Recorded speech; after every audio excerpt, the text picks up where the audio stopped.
Many people say that they alone can't make a difference in the environment, but this story shows that with a little kindness and effort, you can help the environment and make yourself happier too. An old man is able to supply water for many of the animals in the desert where he lives, and realizes that when he sees the animals appreciate the work he has done, he no longer feels lonely anymore. I now present to you Alejandro's Gift by Richard E. Albert. Alejandro's small adobe house stood beside a lonely desert road. Beside the house stood a well and a window that pumped water from the well.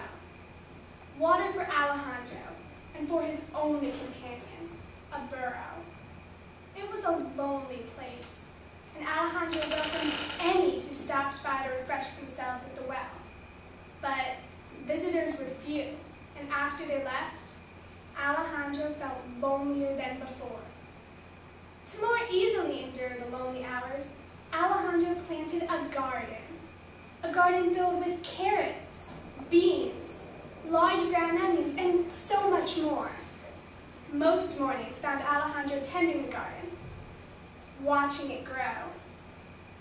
These were times he cherished, and he often stayed for hours, working until driven indoors by the desert heat.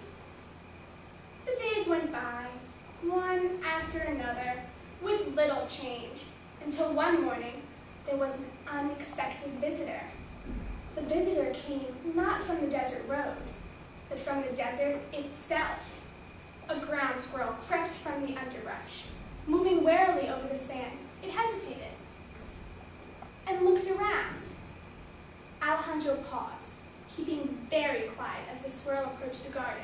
It ran up to one of the furrows, drank its fill of water, and scampered away.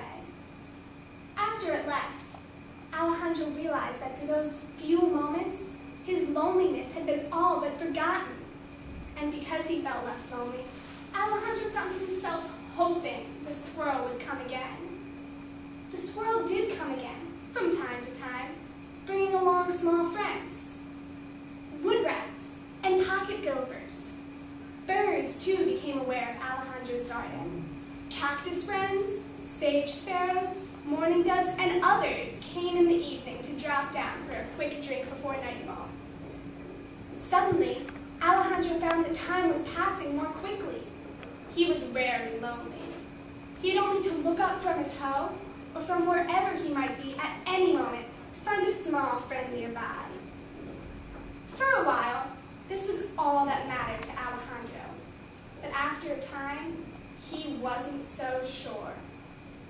He began asking himself if there was something more important than just making himself less lonely. It took Alejandro little time to see that there was.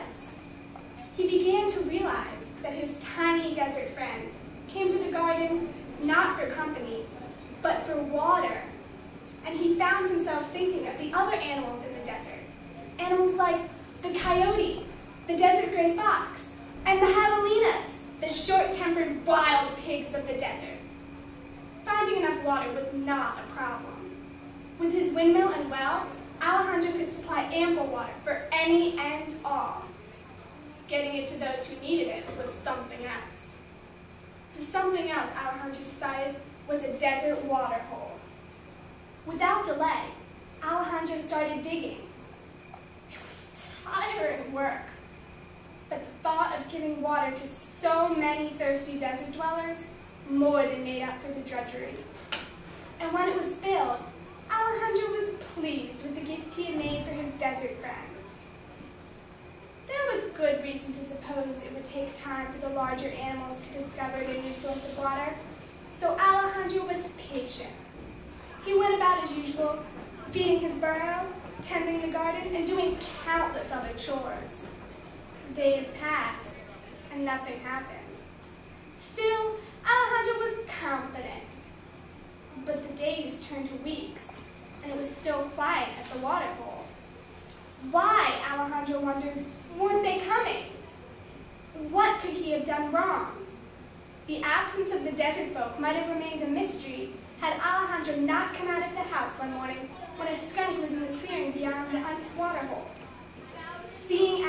Alejandro, the skunk darted to safety in the underbrush. It suddenly became very clear why Alejandro's gift was being shunned. Alejandro could not believe he had been so thoughtless. But what was important now was to put things right as quickly as possible. Water hole number 2 was built far away from the house and screened by heavy desert growth. When it was filled and ready, Alejandro waited with mixed emotions. He was hopeful, yet he couldn't forget what had happened the first time. As it turned out, he was not disappointed. The animals of the desert did come, each as it made its own discovery. Because the water hole was now sheltered, the animals were no longer fearful. And although Alejandro could not see through the desert growth surrounding the water hole, he had ways of knowing it was no longer being shunned. By the twitter of birds gathering in the dusk, by the rustling of the bushes in a quiet desert evening, telling of the approach of a coyote, a badger, or maybe a desert fox, by the soft hoofbeats of a mule deer, or the unmistakable sound of a herd of javelinas charging towards the water hole. And in these moments, when Alejandro sat quietly listening to the sounds of his desert neighbors, he knew that the gift was not so much a gift that he had given, but a gift he had received. Thank you.